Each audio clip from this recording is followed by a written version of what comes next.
You know, there's a song called Straight Outta Compton. I keep on stumping. I'm going to keep on stumping for Pat McAfee to be the new guy on Monday Night Football. Pat Mac, where are you, Pat McAfee? Where is Pat McAfee today? I'm currently in my office right down the street from the beautiful Dan Dockich, and I appreciate all your kind words. There's no chance I get the gig, but with you backing me, we got a little bit of a shot. You met with the guy that does the deal, Lee Fitting. I mean, what the hell? And he told me he liked you, so let's go. Dan, all those things crossed my mind yesterday when this all happened. It took me back to when you drove me from the airport up to whatever town it was where ESPN is up there at Stanford. We drove past the Boston Celtics arena. We get all the way to the ESPN place. Sit down, have a little dinner with Jay Billis. You were very nice to have me there, and then I meet all these people, and you put in good words. It all flashed before my eyes yesterday. Yeah, when Jason Witten decided to go back to football, which was a good decision for him, and I think there is next to no chance. But when I saw your tweet, I was like, you know what? If Double D's backing me, we got a shot in this thing, and we'll see how it all goes. Double D is backing you, and Double D sent a text to one of the guys yesterday that my guy, and I said, hey, look, McAfee. That's all I said, McAfee. So there you go. I'm serious. I mean, look, my thing is I want to watch Monday Night Football. I do. I want to watch, and one of the reasons I want to watch Monday Night Football is because on Monday night I've always watched it and I want to enjoy it, and I think you would be an enjoyable guy, very enjoyable guy to watch it. We'll sit down with an evening with Pat. Are you kidding me? What are you talking about? What are we doing here? That's easy. I do think that is the allure for me.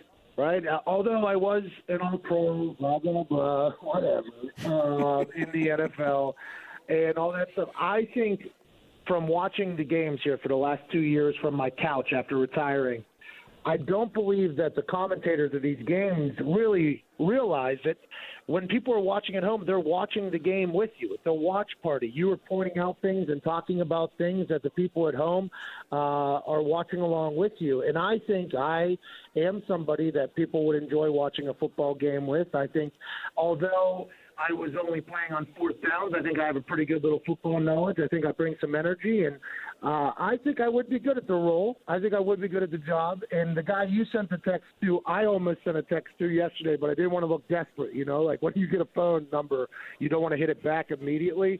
I sent the same text. I was about to send the same text as you, though, and I'm excited to see how it all plays out. I think I would be really good at it, though. I do, too. I do. You did a game. You did the Lions game. Did you enjoy it? I loved it, Dan. I honestly, and I think whenever you're calling a game, I saw you teaching that kid how to shoot a free throw the other day before the game in Bloomington. It was awesome to see.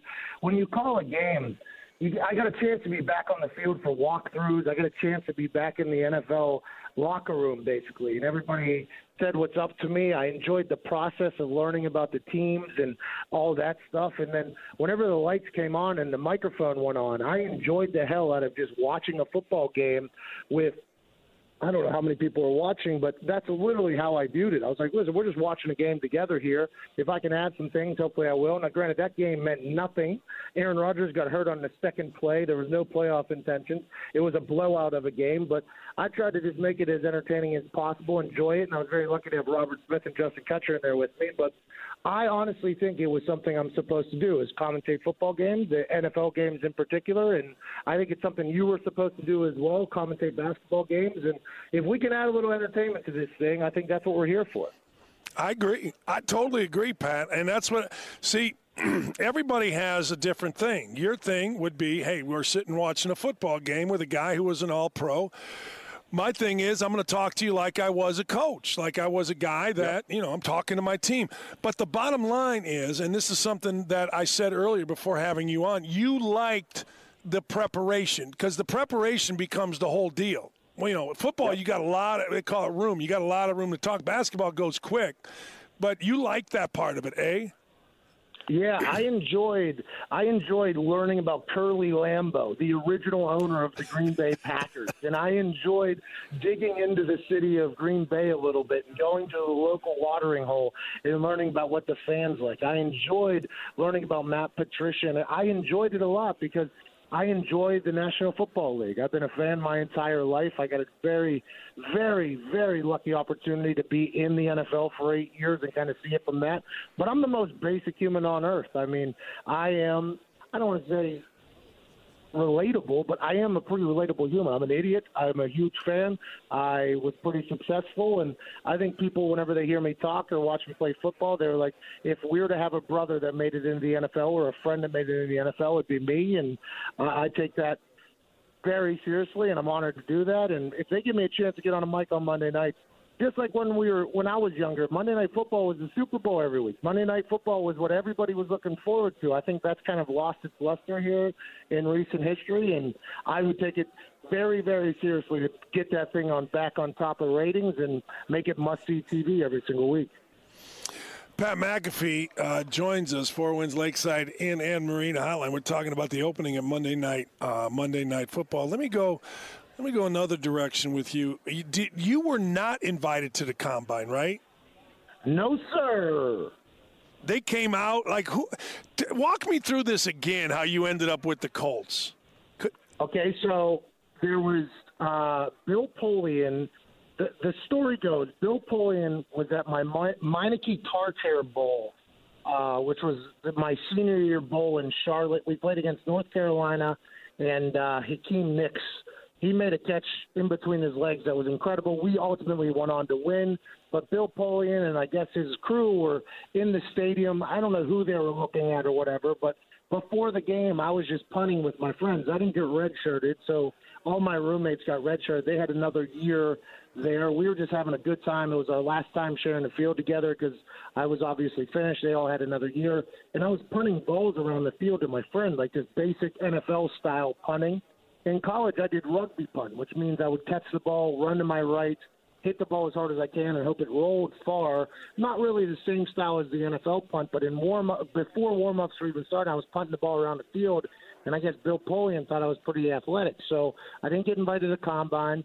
My pro day happens. It is like the biggest day of my life. It's the only time that scouts are really going to get a chance to see me. Mike Tomlin from the Steelers put me through the entire workout, had me kick a bunch of field goals, had me kick off. And then there was a couple teams that were like, oh, is there any way you could punt some balls for us just to see how it goes? I was like, sure, I'll do that. It was the Cowboys, the Patriots, and the Colts stuck around to watch me punt a little bit. I get done with my pro day. Basically, my agent is told that I'm going to be a kicker in the NFL. I should focus on kicking, blah, blah, blah. And then all of a sudden I get drafted by Bill Polian, and on draft day he literally tells me a couple things. Need you not to mess up. I ruined that. And then he said, I think you're athletic enough to figure out how to punt. And the last time we drafted a punter was 10 years ago with Hunter Smith. We hope the same for you. And I was like, to punt? Like in my head, I'm like, punt? I'm not supposed to punt. I'm supposed to kick. And I was god-awful that first rookie camp. And then I kind of figured it out, and that's why Bill Polian's a Hall of Famer. That is it, really. You did not punt in college, or you did? I can't remember. I did, but it was a rugby punt. I would catch the ball, right. I'd run to the right, and then just roll it. It's not really it's not being a good punter. You're just stealing yards, basically. It's just being an athlete, rolling the ball on the ground, stealing yards. It's not really the two-step, be a good punter, hang the ball, that type of thing.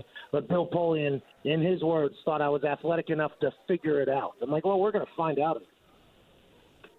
Like, but you had to beat out dudes that did you have a punting coach when you were a kid or any of that? No. Just my old man. My old man blew out his shoulder throwing a football back, throwing footballs back to me from kicking field goals. We had 3 balls. We just found some videos of me kicking whenever I was in high school. We had 3 balls. My dad would shag them, throw them back. Can't throw anything at his old age now because he blew out his shoulder shagging for me. He just gave me the suck it sign from the other side of the office. But, yeah, and I went to work, man. And there was a guy named Jamie Cole from Cole's Kicking Camps and Thomas Morstead who helped me out a little bit whenever I was trying to learn the whole thing. But, honestly, it was just trial and error. And the butt was puckered the entire first year there, thinking I was going to get cut, hit a shank, and ruin everything for our undefeated season. I was just lucky to enjoy the ride. WWE. I got people saying, hey, McAfee needs to stay in WWE. You enjoying that? Yeah, man, they're my people over there. I think ever since I was a child, I was a diehard WWE fan. I absolutely loved everything about just the entertainment factor of it. It's a male soap opera with incredible athleticism. I've enjoyed it a lot. I'm not full-time with them. I still have an opportunity to do a lot of things, but I'm starting to make some content on the internet for them. And honestly, nobody on either side of the agreement, the WWE or myself, have any idea what's going to happen with it. But it's kind of just let's wait and see how it all goes. I'm lucky to work for them, and if I end up the United States champion, there's nothing wrong with that either. Pat McAfee joining us. That's the goal, is it not? Well, I'll tell you what, if I'm the United States champion and also Monday Night Football announcer, I mean, we're winning at life there, Dan. Now we are winning at life. You just walk around spiking things. Spike. You know what I mean? It's like no, the whole world. I'll be punting things, I'll be punting things. But right. if I was the United States champion, that belt would never come off of my waist. I would wear it in the airport. I'd wear it on Monday Night Football's booth. I'd wear that thing everywhere. But we're a long, long, long way away from that, I think, and I'm excited to see what happens. Hey, why has that guy got a big belt? United States champion. What are you talking about? Excuse me. I'm a United States champion, man. United States champion, basically the president. Why don't you relax over there? All right, last thing. You said so great. You did meet with the boys at ESPN. What did they tell you? I mean, you're saying no chance, but I know for a fact they liked you. What did they? I'm trying to. If you don't notice, I'm trying to push this because I think it'd be awesome. What did they tell you when you met with them? Well, I appreciate you pushing it. Vinatieri also got on board pushing it. I saw that. There's a lot of ex-players and a lot of old teammates that are pushing it. Some representatives of the Colts are pushing Hasselbeck and Orlovsky, which I understand. They're quarterbacks. You want them on there, but ain't nobody can touch me on a microphone that they have in their stable. But I think they have no idea what's going to happen with me, right? Because I have my own business. I'm running my own thing. I got my own employees. I've been meeting with Fox. I've been meeting with the executives at ESPN. Everybody seems to like me, but nobody has really gone on the record and made an offer. So I honestly have no idea. They like me. They like this. They want to do this, but nobody's actually made any offers. And I've been told that the time to do that is the off season. So we're coming into that. So I'm just sitting back, relaxing, hoping that the people that say they enjoy me and the people that I enjoy talking to are actually telling the truth when they say they want to work together. But I'm just sitting back waiting to see if it'll ever happen. Show me the money. Yep. Show me the money. Hey, Dan.